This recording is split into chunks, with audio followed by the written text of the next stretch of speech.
one of the cool things with AI is, you can configure their rules. So you give them the right guardrails and instructions, and they can even play that role of auditor.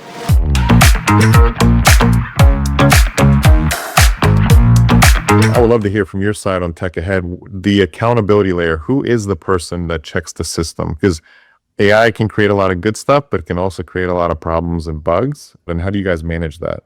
So yeah, that's a great question, and that's in fact one of the biggest problems. What typically we see when even companies approach us, like they have these pilots and POCs and systems that they have already developed, but they don't know what they don't know, right? And even AI doesn't know, like if you don't give it the context, or if you don't ask the right question, or you don't configure it for solving a particular issue, it won't solve that automatically. So we haven't, I guess, achieved that level of intelligence yet. So that's where having a human in the loop is extremely important, and creating those structures where you have different environments built in for like your standard CI/CD operations, from dev, staging, production, and having those right pipelines in place, and having some sort of manual reviews along with automated reviews as well. So one of the cool things with AI is,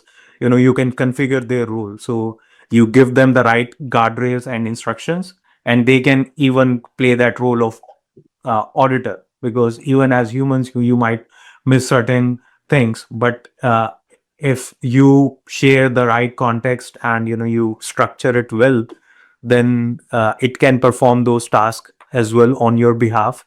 And it's just that setting it up the right way and then giving it the right guidelines.